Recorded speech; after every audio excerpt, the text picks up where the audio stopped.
बघा, एक मुलगा असतो एका दुकानात, तो मोठ्या दुकानात मॉलमध्ये काम करतो आणि तो मुलगा खूप इमानदार असतो, प्रामाणिक असतो आणि मालकाचा पण त्याच्यावर खूप विश्वास असतो. कोणताही आर्थिक व्यवहार असो, पैशाचं बँकेत टाकणं असो, त्या बँकेतून उधार करणं असो किंवा कॅश काउंटरवर बसणं असो, हे सर्व कामं ते त्या मुलाला सांगत असतो. 20-22 वर्षाचा तो मुलगा असतो आणि त्याला पण, त्या मुलाला पण असं वाटतं की माझ्या मालकांचा खूप विश्वास आहे.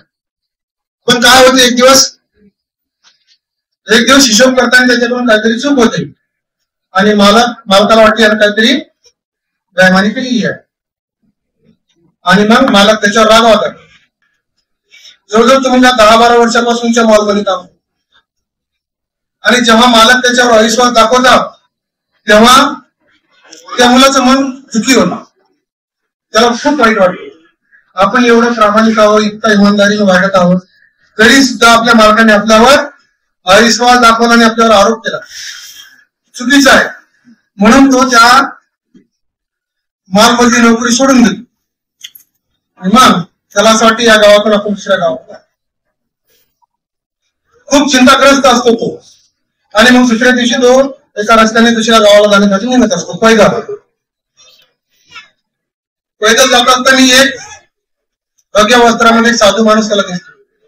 त्याच्यावर 3 बॅग्स असतात, 3 पिशव्या असतात आणि तो पण त्या रस्त्याने जात असतो. हा मुलगा त्यांना भेटतो रस्त्याने जात असताना.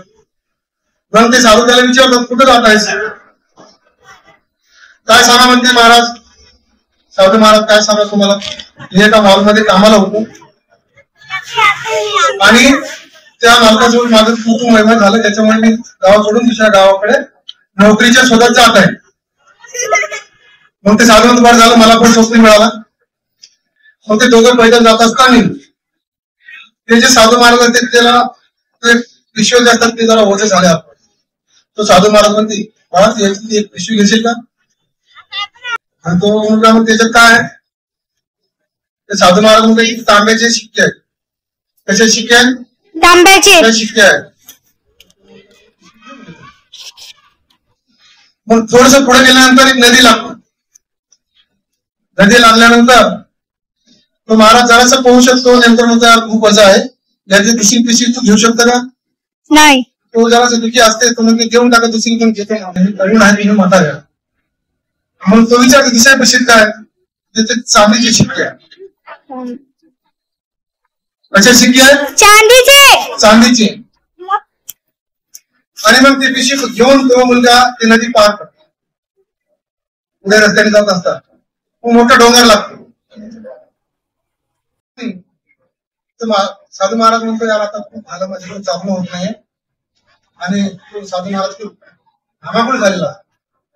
तर महाराज म्हणते ही पण पिशवी घे बाळा. मग तो मुलगा म्हणतो याच्यामध्ये काय? आता मग सोन्याचे नाही. आणि मग तिन्ही पिशवी तो मुलगा घेतो आणि ते डोंगर चढतात.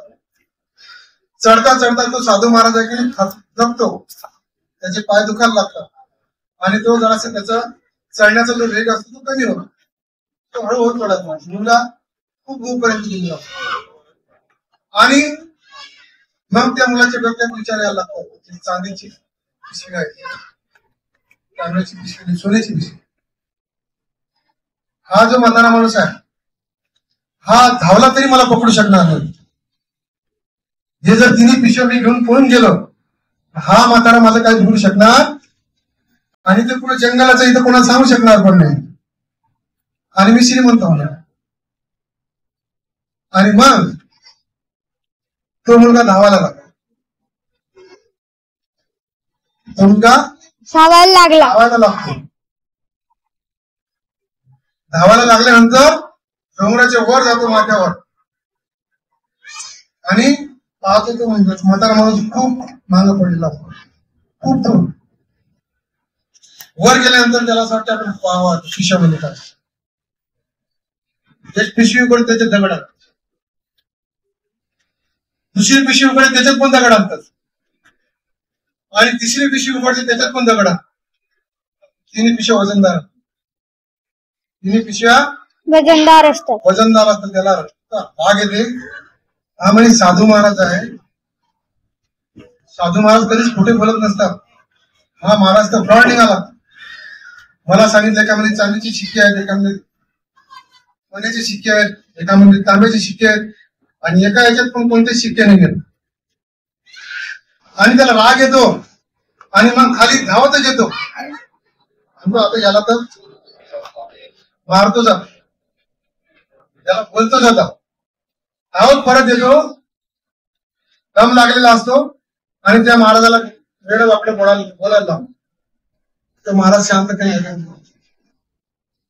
आणि मग त्या मुलाला ते नंतर शांत झाल्यावर म्हणजे बाळा मी महाराज नाही, मी या राजाचा प्रदेशाचा राजा आहे. कोण आहे?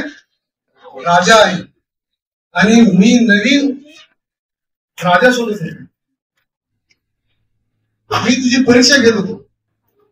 तू जेव्हा सांगितलं मी 12 वर्षी तुझ्या घटनात काम केलं, इमानदारीने वागलो, प्रामाणिक राहिलो, मी तुझ्या प्रामाणिकपणाची परीक्षा घेतो. तू जर आज माझी साथ दिली असती आणि ते विश्वाच्या डोंगराच्या माझे सुपूर्द केले असते तर तू या राजाचा नवीन राजा झाला, या राज्याचा नवीन राजा झाला. आणि मग त्या मुलाला काम पटलं, वाईट वाटत मी काय इमानदारीने वागतो ते दिवस आणि एक क्षण काही एखादा तास जर मी चांगला वागला असतो तर मी नवीन राजा झाला असतो. आपल्या जीवनात सुद्धा आपण खूप चांगले वागतो, खूप प्रयत्न करतो आणि ऐन वेळेवर काय होते आपण चूक, ती चूक झाली नाही पाहिजे. तिथून बोलता घ्यायचा. आपण प्रामाणिक असलो तर शेवटपर्यंत मरेपर्यंत प्रामाणिक असलो पाहिजे, कारण त्याचं फळ खूप मोठं मिळतं.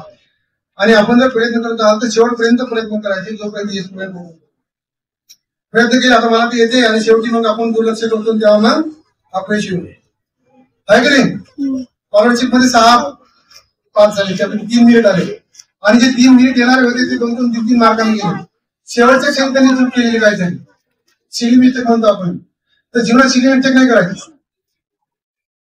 धन्यवाद. चांगले मला